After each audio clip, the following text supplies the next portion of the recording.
Il est 6h15, c'est l'heure du kiosque avec Thomas Soto. Le kiosque d'Europe 1 et toutes ses plumes. Chloé Triomphe pour les régions ce matin, Jean-Philippe Ballas pour la presse internationale, Axel de Tarlet pendu au téléphone et Eva Rock qui regarde la télé. Bonjour à tous. Bonjour Thomas.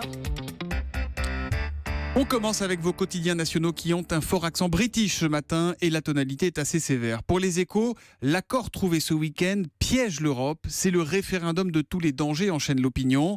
Sur le dessin de CAC en une, on voit Angela Merkel, François Hollande et Jean-Claude Juncker qui rament dans un canoë. La 4e place est occupée par David Cameron qui sirote tranquillement un cocktail et qui dit « If you want que je reste, il faudrait faire a little plus d'efforts, my friends ». L'impression est la même en une de l'Humanité. Cameron dicte à l'Europe la loi de la City. Autre accent américain cette fois, en une du Figaro et de Libération, qui nous parle de la campagne américaine. Trump du cauchemar à la réalité, écrit Libé. On y reviendra avec vous, Jean-Philippe, via la presse américaine dans un instant. Plus près de chez nous, le sujet qui occupe et préoccupe, c'est le chômage. Dernière négociation avant la faillite, avertit le Figeko. 20 minutes s'interroge sur la dégressivité des indemnités et titre des chômeurs déchus. Et puis, il y a dans la Croix ce papier, à l'écoute des passagères des gares de banlieue. Plongé dans le quotidien des femmes qui prennent les transports tous les jours. Pour améliorer les conditions de sécurité, la SNCF organise ce qu'elle appelle des marches participatives. On est donc là avec 6 femmes et des agents SNCF dans la gare de Ponto-Combo sur la ligne E du RER. Et alors quelques témoignages s'enchaînent. Samia, 38 ans, raconte son angoisse dans les longs couloirs. Imaginons qu'il y ait un groupe de garçons un peu louches. Si l'on s'en aperçoit une fois qu'on est engagé, c'est difficile de faire demi-tour. Ils vont voir qu'on a peur. Guylaine, elle, n'est pas rassurée par les caméras de surveillance, pourtant nombreuses. Si on se fait agresser, dans quel délai est-on secouru ? Difficile à dire, répond l'agent de la SNCF un peu gêné. Et puis Claire, 27 ans, parle de sa hantise, être seule dans une rame et faire une mauvaise rencontre. Ces récits n'ont rien de spectaculaire, ils sont même tristement banals et c'est peut-être ça le plus grave. Voilà l'impression qu'il en ressort quand on lit ce papier de la Croix.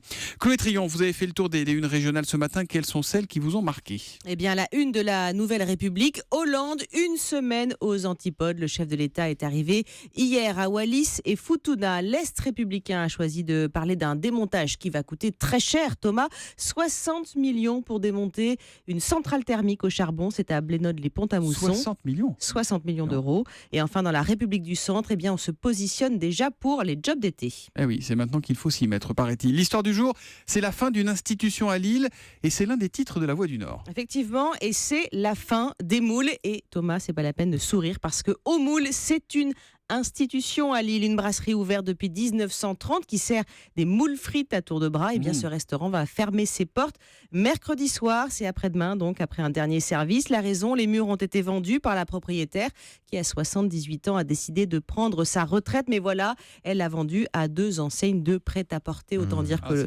le choc est immense. C'est donc une page qui se tourne. Pensez donc, Au Moule fut la première brasserie autorisée à jeter ses coquilles sur la chaussée. C'était aussi la dernière après l'interdiction faite par la mairie. Vous connaissez sans doute cette tradition qui est très répandue, notamment pendant la grande braderie. Quand on a mangé ses moules, eh bien, on les jette sur la chaussée. Puis c'est une page politique qui se tourne aussi, puisqu'en 1995, eh bien, c'est Au Moule que Jacques Chirac s'était arrêté boire une bière. Et le soir même, il annonçait sa candidature à la présidence de la République. Voix du Nord. Voilà. Dans la Voix du Nord, oui, c'est vrai. Qui a déjà mangé au moule à Lille, non ? Personne ? Moi, j'ai déjà mangé des moules. Oui, comme quoi, un article, ça change tout. Et pas que dans la presse. La presse internationale, Jean-Philippe Ballas. Tiens, ça faisait longtemps que vous n'aviez pas parlé de Donald Trump. Ouais. Mais cette fois, on se demande vraiment qui peut l'arrêter dans sa course à l'investiture républicaine. Et le New York Times s'interroge sérieusement ce matin. Il n'y a encore pas si longtemps, reconnaît le journal, les analystes incrédules se demandaient quand les forces de la gravité allaient ramener Donald Trump sur Terre. Cela allait bien finir par arriver. Bah oui, évidemment, il fallait juste être patient et solide. Mais désormais, la question n'est plus de savoir quand, mais si Donald Trump va un jour s'effondrer. Et le New York Times sort les statistiques. Le candidat vient de gagner la Caroline du Sud après le New Hampshire. Et depuis plus de 35 ans, eh bien celui qui l'emporte dans ces 2 États finit toujours par avoir l'investiture républicaine. Et au fond, peu importe ce que Donald Trump raconte, qu'il sorte des énormités ou qu'il change d'avis selon les discours, non, les républicains veulent surtout essayer quelque chose de radicalement différent, de dérangeant, raconte le journal, qui donne la parole aux fans de Trump. Alors différent, dérangeant, oui, et rafraîchissant, explique cette électrice qui aime l'idée d'un milliardaire qui a bâti tout seul sa candidature sans dépendre d'aucun groupe d'intérêt. Un autre dit qu'il est sans peur, Trump vraiment sans peur, il est toujours prêt à se battre et il semble moins lâche que les autres. C'est simple, résume un observateur. Si vous considérez que Washington est malade et qu'il faut renverser la table, alors vous faites confiance à Trump, peu importe les détails. Et le New York Times de conclure, avec lui, les Américains se sentent un peu moins petits, ils voient un gagnant et ce n'est plus une illusion. Il y a quand même un petit peu un ton de mea culpa dans la presse américaine ces derniers temps, comme si elle avait tardé finalement à prendre Trump réellement au sérieux. Voilà donc la presse américaine qui envisage tout maintenant concernant Donald Trump. Très bien sérieux. Axel de Tarlé, lâchez ce portable, d'autant que c'est un portable chinois. Les mobiles chinois, la conquête du monde, c'est la une d'aujourd'hui en France. Voilà, alors je ne sais pas si vous les connaissez, ces marques chinoises de téléphone portable. Elles s'appellent Huawei, ZTE, Lenovo. Alors c'est plus connu, Lenovo, ils avaient racheté ce sont des ordinateurs portables, c'est IBM, l'ancien IBM. Xiaomi, Oppo, TCL. Les Chinois représentent 45% de part de marché dans le monde pour les smartphones. C'est énorme. Alors un peu moins en France, mais ils ont une percée fulgurante. Plus 19% l'an dernier. Mais ils sont bons ces téléphones ou pas ? Eh bien oui, alors justement, c'est la grande question, et le magazine aujourd'hui en France, enfin le journal aujourd'hui en France, les a testés et dit la qualité est très correcte, mais ils sont moins chers. Ils sont nettement moins chers. Si vous prenez par exemple le Meizu Pro 5, c'est son nom. Alors il ressemble énormément à l'iPhone, sauf qu'il est 300 € de moins. Et pourquoi ressemble-t-il énormément à l'iPhone ? Parce que l'iPhone est fabriqué en Chine. Eh ben voilà. Oui. Voilà. Et ça, on nous fait croire que, mais non. Voilà, il est design by Apple in California, but made in China. Ouais, mais etc. ils doivent durer encore moins longtemps, non, ces téléphones, non ? Non, mais non, puisque c'est au fond, c'est Foxconn qui fabrique l'iPhone. Sauf que Foxconn, il travaille avec tout le monde, c'est le chinois. Il travaille avec tout le monde. Et résultat, à force de délocaliser. Il y a une ligne qui fait les iPhones et puis une ligne qui fait la marque chinoise. Voilà. Et là, les Occidentaux sont pris à leur propre jeu. À force de délocaliser en Chine, eh bien les Chinois se mettent à tout refabriquer eux-mêmes. Et donc, sur les 10 plus gros vendeurs de téléphones portables au monde, 7 sont chinois maintenant. Et vous savez qui y a parmi les 7 qui sont chinois ? Il y a Alcatel.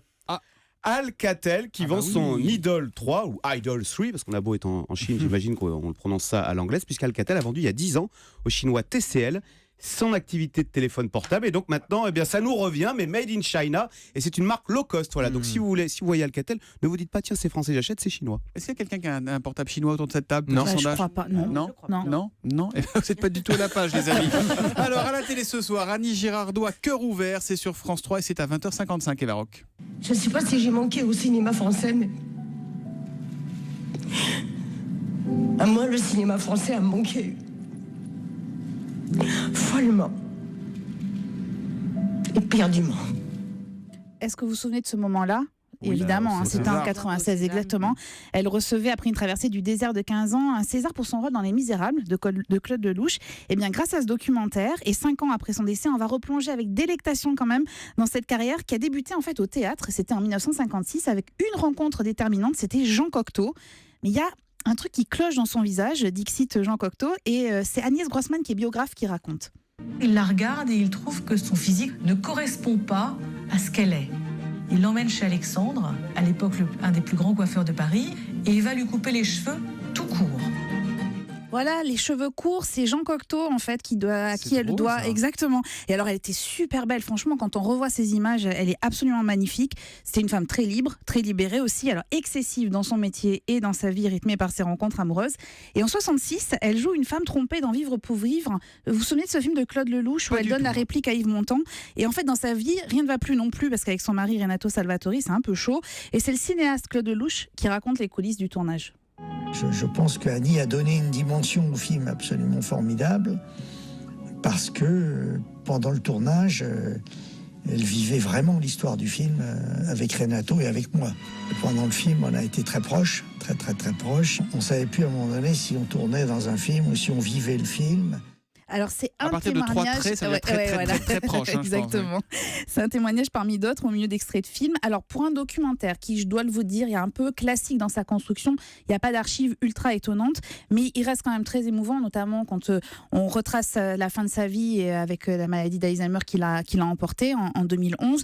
Mais je voulais finir sur un sourire, parce que quand j'étais petite, moi, Anne Girardot, c'était l'actrice qui me faisait rire, notamment le mardi soir quand j'avais le droit de regarder la télé, et notamment quand elle donnait la réplique à un certain Louis de Funès, et c'était dans La Zizanie. Premièrement, le plein emploi. Deuxièmement, le plein emploi. Et troisièmement, le plein emploi. L'heure est venue de concilier croissance économique et bien-être de la population. C'était un hommage à Axel de Tarlé. On dirait du Hollande, moi je trouve. Oh, bah dis donc, bah C'était voilà. en 77, vous vous rendez compte? Ça n'a pas pris une Il était 77. directeur d'usine. Louis de Funès. Exactement. Absolument, ils étaient en campagne l'un contre Oui, l'autre, le mari et la exactement. femme, Ah, voilà. la zizanie. Il faut regarder la zizanie, tiens, c'est pas diffusé ce soir. Non, Eh ben alors regardez Annie Girardot, cœur ouvert sur France 3, 20h55, rideau sur le kiosque.